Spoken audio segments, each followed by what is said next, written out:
गडिंग्लज सकल मराठा समाजाच्या वतीने आज इथे बैठक संपन्न झालेली आहे। मनोज जरांगे पाटील यांना पाठिंबा देण्याच्या उद्देशाने आणि आरक्षण मिळावे यासाठी ही बैठक आयोजित करण्यात आलेली होती। किरण कदम आहेत आपल्या सोबत। तर नेमकं बैठकीमध्ये काय झालं आणि काय आवाहन करताय गडिंग्लज तालुक्यातील मराठी बांधवांना? खऱ्या अर्थानं गडिंग्लज शहर आणि गडिंग्लज तालुक्यातला मराठा बांधवांनी तरुण हा अतिशय तळमळीनं पोटतिडकीनं जरांगे पाटलांना आणि मराठा समाजाचं आरक्षण मिळवण्याकरता उठून आंदोलनात सहभागी व्हायचं। आंदोलनाचा सहभाग म्हणून आज गडिंग्लजमधून मुंबईमध्ये जे आमचे मराठा बांधव उपोषणाला बसलेत किंवा तिथे गेले आहेत त्यांना पाठिंबा देण्याच्या संदर्भामध्ये उद्या शिवाजी पुतळ्यासमोर 10 वाजता एकत्रित येणार आहे।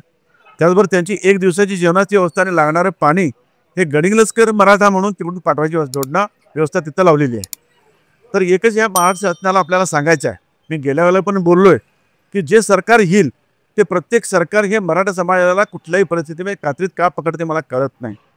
आता ही वेळ आज इस पार या उस पार आले।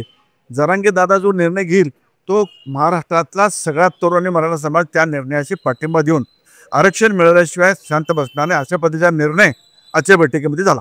ग्रामीण भागातील जे काही मराठा बांधव आलेले त्यांना काय सूचना केलाय? संपूर्ण ग्रामीण भागातील जी मोठी शहर आहे, मोठी गावं आहेत, उत्तूर असेल, मागाव असेल, नेसरी असेल, कडगाव असेल, त्या सगळ्या मतदारसंघात आमचे कार्यकर्ते मध्ये नेताजी पाटील असतील, आमचे अमरदादा असतील, सरकार आमचे सचिन देसाई असतील, आमचे अप्पा शिवणे असतील, त्या ठिकाणी कुराडे सर असतील, बिट्टू आमचा अस्वले असेल, या सर्वांनी त्या त्या भागातली जबाबदारी घेतलेली आहे। नूलमध्ये आमचे सागर असतील, इथं नूलमध्ये सावंत अशा प्रत्येकानं आपापल्या खांद्यावरची जबाबदारी घेतलेली आहे। तिथल्या समाजाला एकत्रित करून आपल्या बांधवांसाठी, आपल्या तरुण आणि तरुणींच्यासाठी जे भविष्यामध्ये मिळणारं आरक्षण मिळण्याच्या करता ते उद्यापासून आमची एक स्पीकर घेऊन गाडी देखील गावागावामध्ये जागृती करायला आमची फिरण्याला सुरुवात होते। सरकारच्या बाबतीतला जर विचार केला तर वाघ दाखवून सर्कस बंद म्हटल्यासारखी परिस्थिती जरांगे पाटील साहेबांची प्रत्येक वेळी करण्यात आलेली आहे।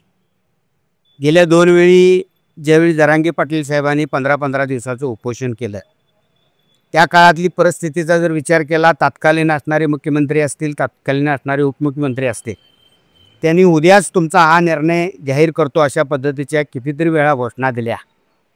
आज आमच्या या राज्याच्या मुख्यमंत्री साहेबांना एकच विनंती असेल, साहेब तुमचे डिजिटल लागलेले आम्ही काही प्रमाणात टीव्हीमध्ये आणि इथं बघितले की आरक्षण तुम्हीच दिला की नक्की जरी असेल पण ते आरक्षण कडेला गेलं पाहिजे।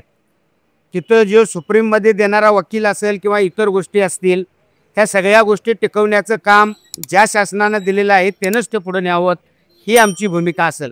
आज आम्ही आरक्षण कशासाठी मागायला लागलोय मराठा समाज की कुणबी जर जरांगे पाटील साहेबाचा जन्म झाला नसता तर कुणबीच्या नोंदी किती जणांच्या आहेत हे मिळालं सुद्धा नसतं। आज जर महाराष्ट्रातला विचार जर केला तर कुणबीच्या नोंदी ओळखण्याचं काम हे जरांगे पाटलांचा जन्म झाला आणि जरांगे पाटलांच्या आंदोलनामुळं की आम्ही कुणबी आहोत हे 18 लाख लोकांना कळालेलं, 58 लाख लोकांना कुणबी आहोत हे कळालेलं आहे। म्हणण्याचं तात्पर्यच इतकं आहे, कुणबी आहे तो ओबीसी मधला आहे म्हणजेच काय की आम्ही आरक्षणाला पात्र आहोत ही त्यांची भूमिका आहे।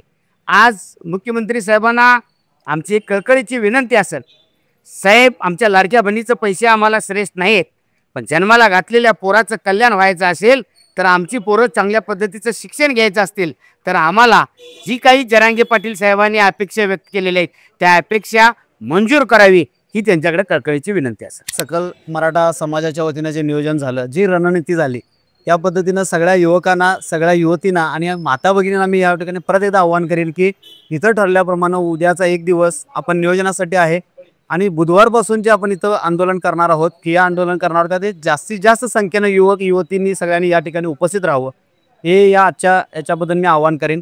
आता मुख्यमंत्री साहेबांना एकच सांगेन की साहेब जो तुमचा सदावर्ती गुणरत्न ढेकण्या जो आहे त्याला जरा तोंड आवरायला सांगा, नाहीतर मराठा समाज जो आज मुंबईत आहे तो गावागावात त्या गोष्टीचा उद्रेक होईल आणि गावागावात हे मराठा आंदोलक, मराठा आमचा जो समाज आहे हा पेटून उठेल आणि त्याच्यासारखे हजारो जे सदावर्त्यांना करणार पण नाही की ते कुठे गायब झाले। तर तेवढं त्यांना सांगा की तोंड आवरायला सांगा, जरांगे साहेबांच्या बद्दल जे बोललं जाते, चुकीचं बोललं जाते ते थांबवायला सांगा। एवढंच आजच्या तुमच्या माध्यमातून मी तुम्हाला सगळ्याला मुख्यमंत्री साहेबांना वगैरे विनंती करतो। मराठा समाजाला जे आरक्षण आहे हे आरक्षण मिळावं यासाठी मनोज जरांगे पाटलांचा आझाद मैदानावर जे उपोषण चालू आहे याला पाठिंबा म्हणून गडिंग्लजकर उद्या 1 दिवसाचं लाक्षणिक उपोषण करणार आहे. त्यानंतर जे मराठा बांधव जे आझाद मैदानावर गेलेले आहेत, जे महाराष्ट्रातून तिथे गेलेले आहेत, त्यांच्या खाण्यापिण्याच्या व्यवस्थेसाठी म्हणून तिथे नियोजन झालेलं आहे. तर गडिंग्लज समाजाच्या वतीने देखील तिथे 1 लाख लोकांच्या पर्यंत पाण्याच्या बॉटल्स असतील किंवा येणाऱ्या लोकांचं जेवण आहे हे 1 दिवसाचं देण्याचा निर्णय हा इथे घेण्यात आलेला आहे. त्यानंतर ही काही मोठी मोठी गावं आहेत की हलकणी असतील, नूल असेल, नेसरे असेल, अशा 10 गावामध्ये पुन्हा लाक्षणिक उपोषण करायचा असा टप्पा ठरलेला आहे. तेव्हा गडिंग्लज तालुक्यातील मराठा बांधवांनी किंवा इतर बांधवांनी या आरक्षणाला पाठिंबा देण्यासाठी उद्या 1 दिवसाच्या लाक्षणिक उपोषणला आणि तिथून पुढच्या सर्व कार्यक्रमाला उपस्थित राहावे असे आवाहन आज या बैठकीच्या अनुषंगाने सकल मराठा समाजाच्या वतीने करण्यात आलेलं आहे. गडिंग्लजहून लाईव्ह टुडेसाठी नितीन मोरे.